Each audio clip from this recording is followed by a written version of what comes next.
Bonjour les amis, je suis heureux de vous retrouver pour le 10e cours. Dans ce 10e cours, comme d'habitude, nous allons faire un rappel de ce qu'on a déjà vu. Nous avions vu la hamza qui se prononce E et qui peut s'écrire soit comme ça, toujours E, soit comme ça, soit comme ça, soit comme ça, soit sur la ligne, avec la possibilité de la mettre sous le alif, et donc dans ce cas elle se prononcera I. Dans tous les autres cas elle se prononce E. N'oubliez pas, la hamza est incluse dans ce symbole qui s'appelle le mad, qui est l'équivalent de la hamza et du alif, mais ça ne s'écrit pas. Donc le mad, il y a la hamza dans le mad, hamza et alif.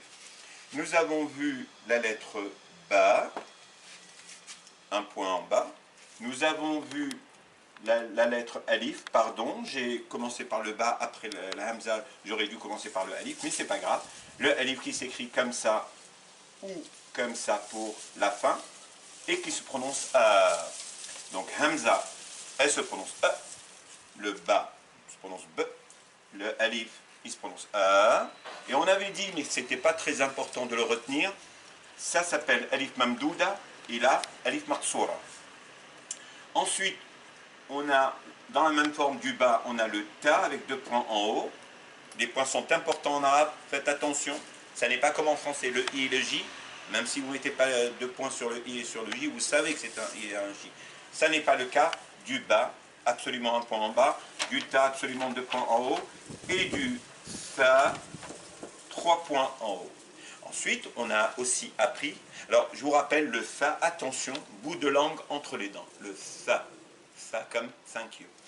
Ensuite, cette forme, c'est le jim, et quand il est suivi, il s'écrit comme ça, il a un point en bas, le jim, il s'appelle jim et il se prononce j. Ensuite, la même forme sans point, c'est le ha, le h fort, le ha, ha, ha. Et la même forme avec un point en haut, c'est le ch de Khaled. Ch. Voilà. Donc, et n'oublions pas, nous avions fait les 6 voyelles, et les 6 voyelles sont les voyelles courtes, un petit trait en haut qui se prononce A, un petit sorte de 9 en haut qui se prononce OU, et un petit trait en bas qui se prononce I. Ça, c'est les courtes voyelles, puisque nous allons les associer aux mots que vous allez essayer de lire. Et ensuite, les longues voyelles, vous avez le alif qui se prononce A, qui peut aussi s'écrire comme ça, le waou qui se prononce OU, et le ya qui se prononce I, qui peut s'écrire comme ça en fin de mot, ou comme ça en milieu de mot, et même en début de mot, et dans le cas du début de mot, il se prononcera Y, il ne sera pas I. Donc voici ce qu'on a appris jusqu'à maintenant. Maintenant, je vais vous proposer des mots que vous allez essayer de lire. Alors, un mot tout simple. Essayez de me lire ce mot. Je pense que vous reconnaissez le ba. Vous reconnaissez le alif. Et vous savez que le alif ne s'attache pas avec la lettre qui suit. Et la lettre qui suit, c'est un autre ba. Ça nous donne, bien sûr, bab. Un deuxième mot. On a un ta qui ressemble au ba, avec un alif, suivi du ba avec une fatha, et on a taba, taba. Alors, très souvent, quand vous avez une fatha sur la dernière lettre, ça veut dire très souvent que c'est un verbe. Donc, bab veut dire une porte, taba veut dire se repentir. Troisième mot, je vais vous proposer, avec les mêmes lettres, vous allez voir, placées différemment, un ba, je pense que vous vous en rappelez, un alif a, et un t avec une fatha. Ça nous donne bata. Bata, ça veut dire passer la nuit. Bata. Le mot suivant, je vous laisserai un petit peu plus de temps. pour réagir. Alors, ça, vous avez reconnu, c'est quoi comme lettre? C'est le ba. Et je vous ai dit que la première lettre des mots, en général, même si elle ne porte pas de A, c'est un A en réalité. Hein, je lui ai rien mis, donc c'est un A. Si c'était autre chose, je l'aurais mis. Le fait de ne pas l'avoir mis, c'est quelque chose d'implicite en fait, c'est un A.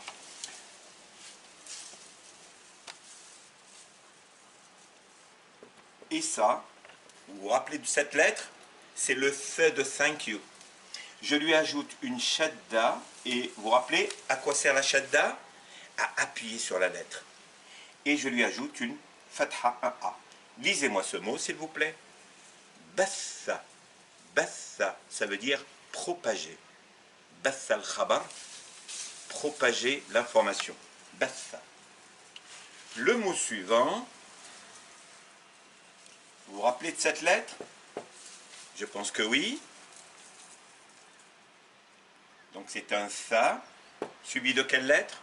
Un point en bas, donc c'est un ba, suivi du alif, un a, et suivi d'un ta. Donc thabat. Thabat, c'est le fait d'être dans la voie, le fait de ne pas changer, hein, d'être persévérant. Thabat, c'est la persévérance. Thabat, peu importe le sens des mots, l'essentiel c'est d'apprendre à lire. Le mot suivant, alors ne pensez pas que c'est un mot difficile, vous reconnaissez cette lettre, n'est-ce pas? Si je mets ce signe, c'est le ou, ça nous fait bou. Et est-ce que vous reconnaissez cette lettre? D'après vous, est-ce que c'est un waw ou une hamza? C'est une hamza. Le waw ne vaut rien quand la hamza est dessus.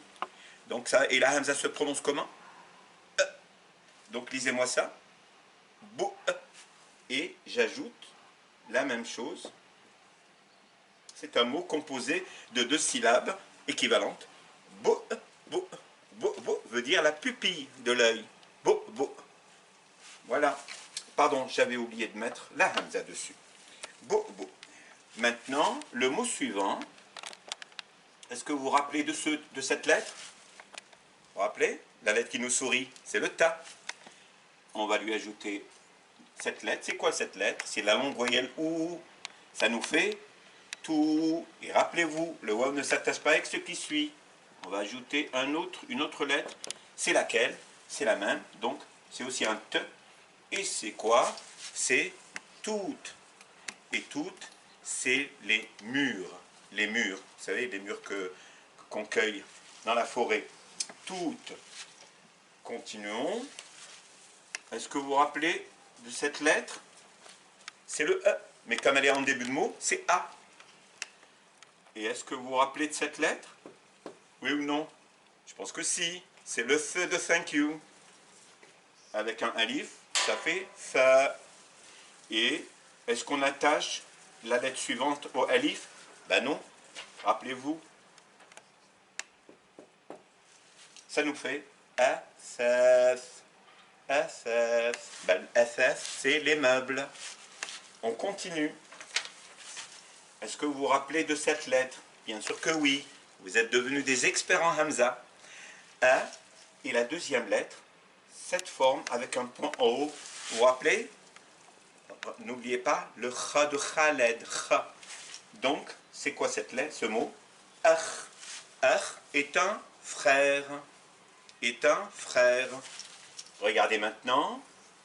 J'écris le même mot, sauf que je ne ferme pas le kha, parce qu'il y a une lettre après. Ok. Et ça nous donne le i. Akhi, ça veut dire mon frère, parce que le i final veut dire mon. Et maintenant, on a écrit suffisamment de mots. Maintenant, nous allons introduire les 2 nouvelles lettres faciles à retenir. La lettre D, qui s'appelle en arabe del et qui se prononce de, ça a la forme d'un nez. Regardez, le D, c'est penché, ça a la forme d'un nez arrondi en bas. Ça, c'est le D.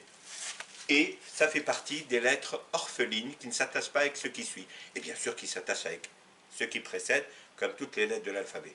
Donc le da, si on doit mettre un alif après, par exemple, ça nous donne da.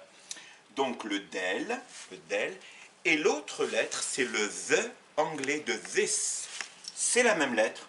Je vous ai dit qu'il y avait des symboles qui se ressemblent.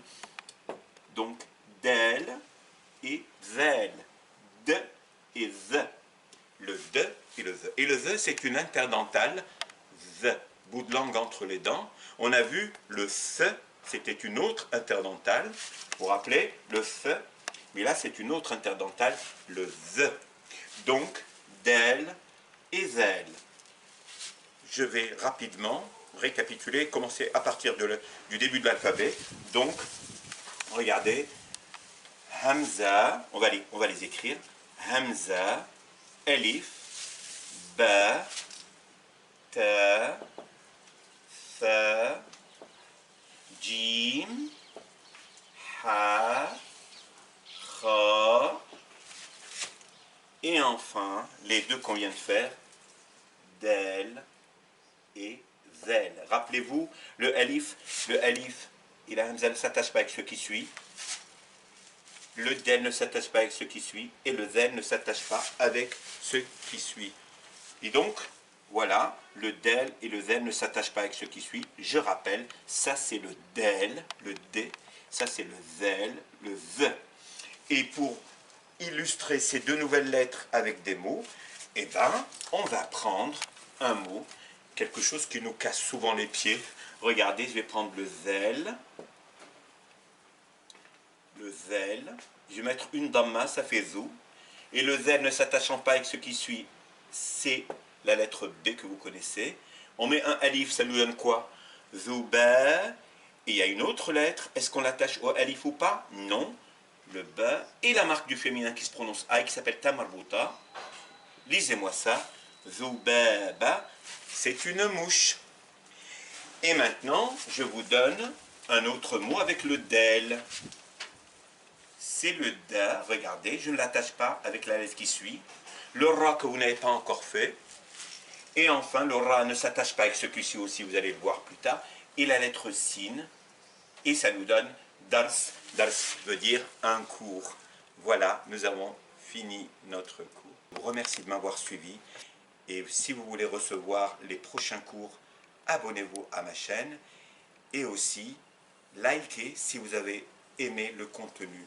Je vous remercie pour votre fidélité et à très bientôt mes chers amis.